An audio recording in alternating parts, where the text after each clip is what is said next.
Hey, it's surfing. Victorian Surf Report, Monday the 27th of July, 2026.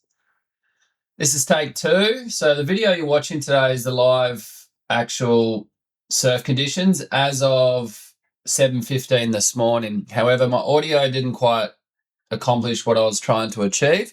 So now I'm just recording this surf report in the studio over the top of today's video footage. So g'day everyone and welcome back to Hey It's Surfing. Well, after a week of strong southern ocean energy today finally delivers something we've all been waiting for. The swell has backed up right off, the weather has settled under a ridge of high pressure, and for the first time in several days, the exposed beaches begin to come back into play. It won't be a huge day by Victorian winter standards, but it should be one of the cleaner, more enjoyable sessions we've seen for a while.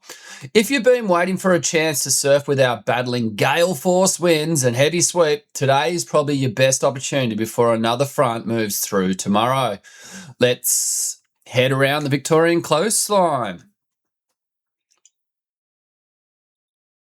The statewide view is there is a high pressure system that has drifted into the Tasman Sea overnight, allowing conditions across Victoria to stabilise. According to the Bureau, winds are westerly around 15 to 20 knots early, tending northwesterly during the morning, before freshening slightly through the afternoon. Seas remain around 1 metre, increasing to 1 to 2 metres offshore, while the remaining westerly and southwesterly swell sits below 1 metre inshore, increasing to around 1 and 1.5 metres offshore by evening. Skies are expected to be mostly sunny across much of the state. What that means for surfers is simple. The ocean is becoming cleaner and the leftover swell still has enough energy for exposed beaches, and today's northerly component should favour much of the open coastline. So as we usually do, we'll begin on the surf coast. After several days of powerful surf, today is a much more relaxed affair. Torquay Point should be sitting around 1 to 2 feet, with Bells Beach and Winky Pop generally 2 to 3 feet, and the more exposed reefs west of Bells occasionally pushing 3 to 4 feet on the better sets. The swell direction remains west to southwest, but it's noticeably smaller than the weekend. The improving northwesterly breeze should keep the reefs clean through the morning, making for enjoyable winter conditions.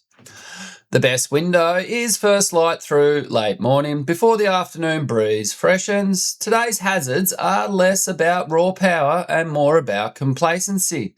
There's still enough period in the leftover swell to produce the occasional larger set, and the lower afternoon tide will expose more reef around entries and exits. Overall, the Surf Coast earns 8 out of 10 today. Today belongs to Mornington Peninsula. This is where the cleaner offshore winds should really shine. Gunnamatta, St Andrews and Portsea Back Beach should all be producing 3 to 4 foot surf, with occasional larger sets across the more exposed banks.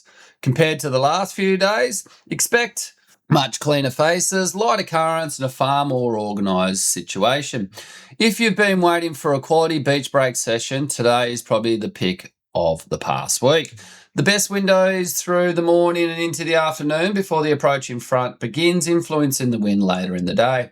The rips remain active after last week's run of swell, so don't let the cleaner conditions fool you. There's still plenty of water movement through the deeper gutters, and overall, Mornington Peninsula scores are 8.5 out of 10. Phillip Island also looks considerably better. Cape Woolamai should be producing 3 to 5 foot surf, with Forest Caves around similar size on the better banks. Smiths Beach, Surfers Point and YCW should all offer 2 to 3 feet, with clean morning conditions under the northwesterly airflow. Kilcunda and the open Bass Coast beaches should carry a little more size, but also a little more wind through the afternoon. Like Mornington, today offers much cleaner conditions than we've seen since the middle of last week.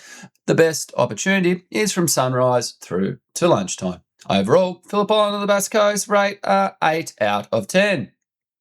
East Gippsland continues settling after several days of windy conditions. The Bureau is forecasting westerly winds turning northwesterly around 10 to 15 knots, with seas easing to around 1 metre and a southwesterly swell of 1 to 1.5 metres, increasing to 1.5 to 2 metres in the far east.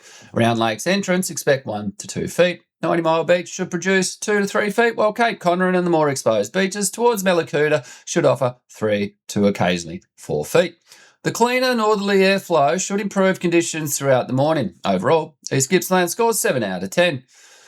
Today's tides follow a typical winter pattern with higher water early, a lower tide around the middle of the day before filling again this afternoon. The dropping tide will sharpen reefs around Torquay and expose more rock around entries. On the beach breaks across Mornington and Phillip Island, it should help define the banks but also strengthen the rips through the deeper gutters. Although today is much friendlier than the weekend, remember the Bureau's advice that wind gusts can still be considerably stronger than forecast and individual waves can occasionally reach around twice the significant wave height.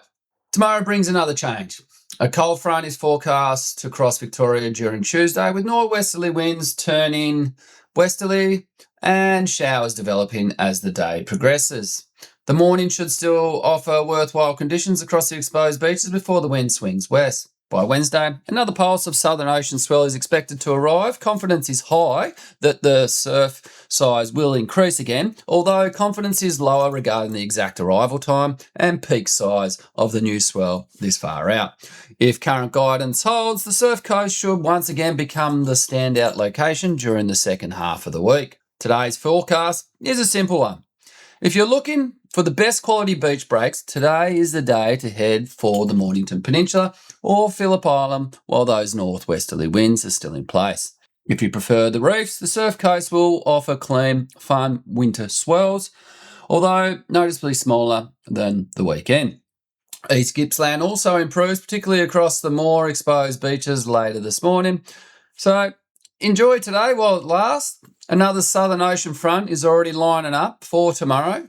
And that's your Victorian Surf Report for Monday the 27th of July. Thanks for watching. Hey, it's surfing. Have a fantastic day. Enjoy the cleaner conditions. Surf within your limits. And I'll catch you tomorrow with another Victorian Surf Report. Phew! I'm out there.